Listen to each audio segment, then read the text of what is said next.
उन्होंने कहा जी कि अगर आपने सियासत करनी है तो मुझे कई लोगों ने कहा कि आपको अपना एक मिलिटेंट विंग भी बनाना चाहिए, लेकिन हम इस सियासत के ख़िलाफ़ हैं। हमारे लोग उस दिन तशद्दुद बर्दाश्त करते करते बहुत वाइल्ड हो गए थे, बहुत बुरी सूरत हाल में चले गए थे, वो वहशत में गिरफ़्तार हो गए थे उस दिन जिस दिन टॉर्चर हो रहा था। ये तशद्दुद बढ़ जाता और फिर पब्लिक जो है उनका सब्र ख़त्म हो जाता और खून खराबा हो सकता था। लिहाजा मैंने ये सब कुछ देखते हुए पाकिस्तान के मफाद में और पाकिस्तान की फ़ौज के, पाकिस्तान के अवाम के, पाकिस्तान की रियासत के मफाद में मैंने फ़ैसला किया कि मुझे लोगों को इस वक्त यहाँ पे नहीं रोकना। मैं दोबारा लोगों को लेकर आऊँगा और मेरे लोग दोबारा आएंगे। इसके बाद जो है वो एक और बड़ा इम्पॉर्टेंट सवाल पूछा गया, तो उन्होंने कहा कि हम इंटरनेशनल फोरम्स के ऊपर जा रहे हैं, बैन अल-अक़वामी सतह पर हम बताने वाले हैं कि इस हुकूमत ने सबसे पहले हमारे ऊपर तौहीन के मुकदमात बनाए और मज़हब कार्ड को इस्तेमाल किया। उसके बाद लोगों के घरों में छापे मारे, चादर और चार दीवारी का तकद्दुस पामाल किया और शरीफ लोगों के घरों के अंदर आधी आधी रात को पुलिस ने रेड्स की और उनको हरासा किया। उसके बाद बदतरीन हमले किए गए, बदतरीन तशद्दुद किया गया, टीयर गैस फेंकी गई, लोगों की गाड़ियाँ और इमलाक को नुकसान पहुँचाया गया और इसके अंदर सिविलियंस को शामिल किया गया जो मिलिटेंट्स थे, जिन्होंने आकर लोगों की गाड़ियों के ऊपर और लोगों की इमलाक के ऊपर हमला कर दिया। उन्होंने कहा कि इलेक्शन तो लड़ना ही पड़ेगा, ये जो कुछ भी कर रहे हैं ये सब कुछ हमें फेवर कर रहा है। अमरीकी इनको पैसे देकर फ़िलहाल बचा तो सकते हैं, लेकिन लोगों की नफ़रत मज़ीद बढ़ती चली जाएगी। ये इदारों के ऊपर प्रेशर डाल रहे हैं।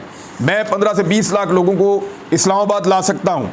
हर किस्म के जुल्म के बावजूद इससे पहले भी लोग पहुँचे हैं, शदीद जुल्म के बावजूद लोग पहुँचे हैं और लोग आइंदा भी आएंगे। वहाँ पे एक इमरान खान साहब के साथी बैठे हुए थे, 4 सद्दा से रुकन असम्बली हैं, और उन्होंने बताया, असफंद यार वली को उन्होंने शिकस्त दी है। उन्होंने बताया कि उन्होंने अपने लोगों के आगे हाथ जोड़े क्योंकि हज़ारों की तादाद में लोग हथियार बंद होकर लॉन्ग मार्च के साथ जाना चाहते थे, लेकिन उन्होंने कहा, मैंने हाथ जोड़कर उन्होंने कहा कि कोई भी अपने साथ हथियार नहीं लेकर जाएगा, सूरत हाल कितनी भी ख़राब हो, हम डंडे खा लेंगे लेकिन हमने हथियार नहीं चलाने क्योंकि सामने रियासत है।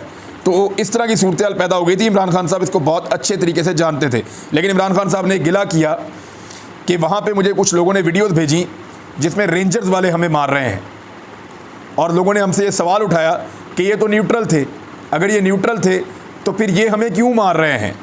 तो इस पे उन्होंने कहा कि काफ़ी तकलीफ़ हुई। और साथ ही इमरान खान साहब ने कहा कि वकला के हवाले से हमें हामिद खान के जाने के बाद, क्योंकि जहांगीर तरीन से उनका पड्डा था, वो चले गए, उनके जाने के बाद वकला सोसाइटी के अंदर में काफ़ी डेंट पड़ा। हमारे पास अच्छे और तगड़े वकला नहीं थे बदकिस्मती से, लेकिन अब हम वकला की टीम को बिल्ड कर रहे हैं, अच्छे वकला के साथ राब्ते कर रहे हैं और हैवी वेट वकीलों को लेकर आएंगे, अपने मुकदमात करेंगे और इस इम्पोर्टेड सरकार को अदालतों के अंदर एक्सपोज करेंगे। इमरान खान साहब से मैंने सवाल किया कि आप अपोजिशन लीडर राजा रियाज बन गए हैं और वो अहम तैनातियाँ कर रहे हैं शहबाज शरीफ के साथ मिलकर, तो क्या आप असम्बली में जाना पसंद करेंगे। तो उन्होंने कहा, अगर इस असम्बली के अंदर हम जाएंगे और शहबाज शरीफ के साथ बातचीत करेंगे तो इसका मतलब है कि हमने अमरीकी साजिश के सामने सर झुका लिया है। तो अमरीकी साजिश के सामने हम सर नहीं झुकाएंगे। 18 फरवरी को इनके खिलाफ फ़र्द जुर्म आयद होनी थी शहबाज शरीफ पर, आज फिर फ़र्द जुर्म आयद नहीं हुई। यानी एयरवे के ऊपर ये खबर चल रही थी कि उनकी वल्दियत का सही तरह नहीं लिखा हुआ। भाई सलमान शहबाज शरीफ का बेटा, सारी दुनिया को पता है। फिर सलमान शहबाज का एड्रेस नहीं है, कुछ इस तरह की बातें भी आईं। तो ये बड़ा अफसोसनाक है कि एक मरतबा फिर फ़र्द जुर्म आयद नहीं हो सकी। इमरान खान साहब ने यहाँ पे फ़ौज का जो नुकसान है उस हवाले से बात की। उन्होंने कहा जी कि न्यूट्रल को सबसे ज़्यादा असर पड़ेगा इस सूरत हाल के ऊपर। अगर ये कौम फाइनेंशियली तबाह होती है तो दुश्मन को ज़्यादा फ़ायदा होगा और ज़्यादा फ़ायदा उनका इस बात पे होगा कि पाकिस्तान की फ़ौज को खुदा न खास्ता नुकसान हो जाएगा, पाकिस्तान की सिक्योरिटी कंप्रोमाइज़ होगी, जो हम बिल्कुल नहीं चाहते। चीन के साथ ताल्लुकात पे उन्होंने कहा कि हमारे मिसाली ताल्लुकात थे। प्रेसिडेंट शी ने पहली जो 3 मुलाकातें की कोरोना के बाद, उनमें से एक मुलाकात मेरे साथ की और इंशाल्लाह हमारी हुकूमत वापस आई तो चीन के साथ दोबारा मिसाली ताल्लुकात बनाएंगे। चीन सब कुछ जानता है कि पाकिस्तान में क्या कुछ हुआ और किसके कहने के ऊपर हुआ। इधर शाह महमूद कुरैशी साहब ने बताया कि फ़ेज़ 2 के जो 2 नए वर्किंग ग्रुप्स बनाए गए थे वो भी पाकिस्तान तहरीक इंसाफ के साथ चीन ने बनाए थे। अगर उनको शिकायत होती तो वो काम को आगे बढ़ाने के लिए फ़ेज़ 2 में ना जाते, नए 2 वर्किंग ग्रुप्स में बनाते। वो हमारे साथ अच्छे तरीके से काम कर रहे थे।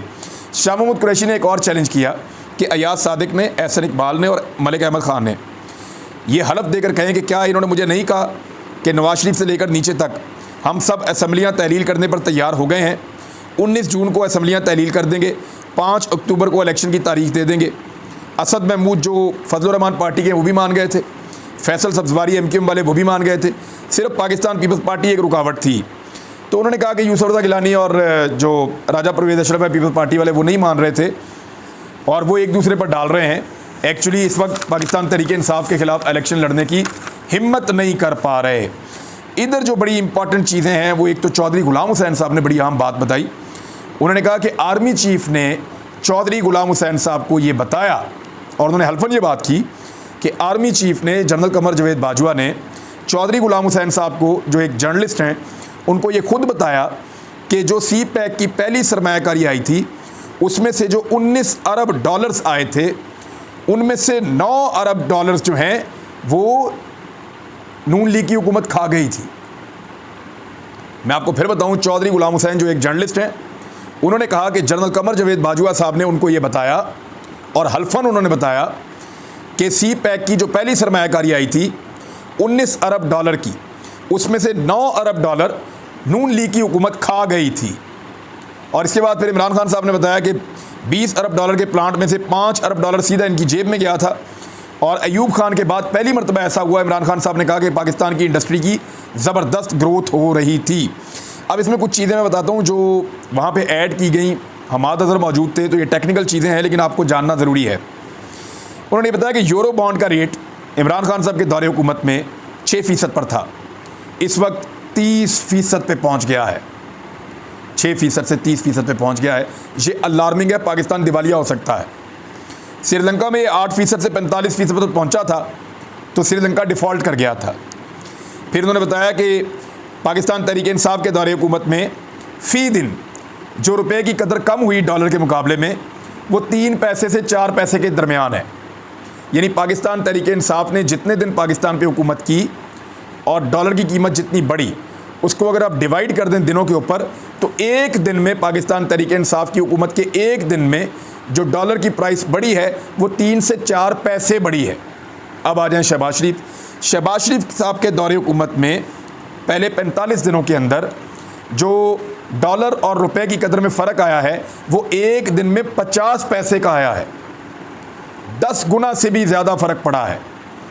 जितनी तेज़ी से डॉलर की कीमत बढ़ रही थी इमरान खान के दौर में, उससे 10 गुना तेज़ी से डॉलर की कीमत बढ़ रही है शहबाज शरीफ के दौर में। इमरान खान के दौर में 3 से 4 पैसे का इजाफा होता था रोज़ाना। शहबाज शरीफ के दौर में 50 पैसे का इजाफा होता है कम से कम रोज़ाना। शरह सूद को ये पहली मरतबा इतना ऊपर ले गए हैं 2009 के बाद, और आने वाले दिनों में 20% तक जा सकता है। अगर ये हुकूमत 1 महीना और रह गई तो पाकिस्तान की मईशत पूरी तरह तबाह बर्बाद हो जाएगी। सिर्फ एक ही सूरत है कि आप इंतखाबात में जाएं ताकि लोगों का कॉन्फिडेंस बिल्ड हो, लोग अपनी सरमायाकारी निकालें और पैसा मार्केट में आए, वरना पाकिस्तान बहुत बुरी तरह डैमेज हो जाएगा।